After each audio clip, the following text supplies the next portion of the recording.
People see the trophies, the headlines, the flash of the cameras, the perfect moment. They see the CU celebration, the sculpted athlete on the pitch, the man who has won everything. They see Cristiano Ronaldo, the brand. But I want to talk to you about the foundation, the dirt, the sweat, the struggle from the very beginning. My story starts in Madeira, Funchal. A place of beauty, yes, but my life was not beautiful. We were poor. My mother was a cook and a cleaner.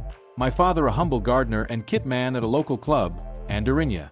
He loved football, and that love, that single spark, was the inheritance he gave me.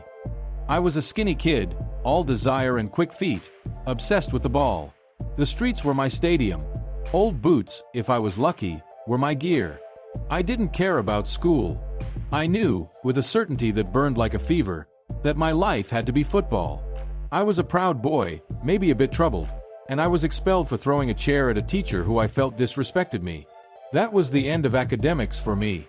At 14, I quit school to pursue the dream full-time.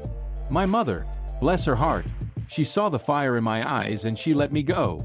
It was the only way. Then came the first real test, a true moment where everything could have ended before it truly began. I was 15, playing for Sporting Lisbon, away from my family, lonely, crying every day, missing home.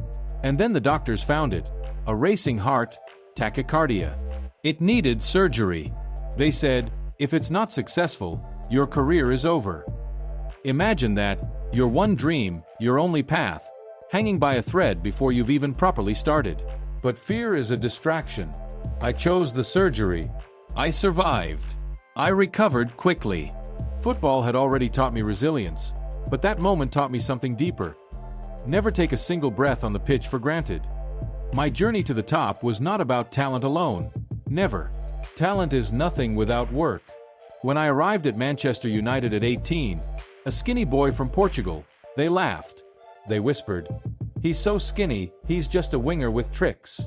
I heard them. I always hear the doubt. But the doubt just fuels the fire. I made a decision then. I would work harder than anyone, smarter than anyone. I started sneaking out of the dormitory at night, sometimes running to the gym, sometimes just training alone. I transformed my body. I made myself faster, stronger, a complete athlete. Sir Alex Ferguson, my father in sport, he saw that drive. He gave me the number 7 shirt. That number is not a gift. It is a weight, a challenge, a legend you must honor every single day. I had to become worthy of it. Manchester was where the boy became the man, where I won my first Champions League, my first Ballon d'Or. But my dreams never stopped growing. I am a machine of ambition. I needed a new, bigger challenge. I needed to conquer the summit of world football. So, I went to Real Madrid. The transfer fee was a world record then, and the pressure was immense. 80,000 fans came just to see my presentation. I knew what was expected. At Madrid, failure is anything less than perfection. I embraced it.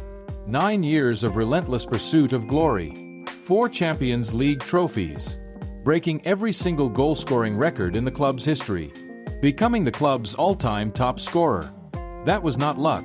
That was the accumulation of every early morning, every extra hour, every painful recovery session. I am a perfectionist. I demand the best from myself and from those around me. You must, if you want to stay at the top for so long. People talk about my rivalry with others. Good. That competition, that desire to be the best, is necessary. It pushes you. It forces you to evolve. The day you think you are good enough is the day you start to fade. I never let that happen.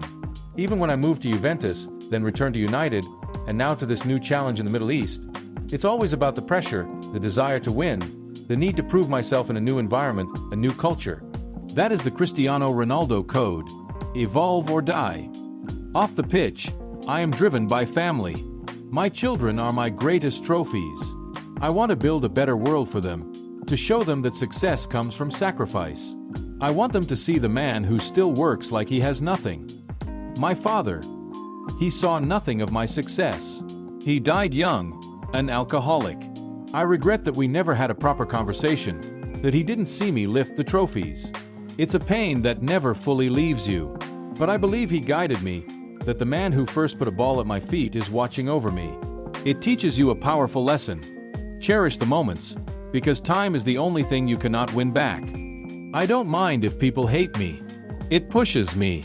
I know who I am. I am not arrogant. I am confident. I have earned that confidence through years of blood, sweat, and discipline. I am Cristiano Ronaldo. I am a product of my own relentless effort. My story is simple. Talent opens the door, but only the fire inside keeps you running through it. The challenge never ends. And neither does my work. See you.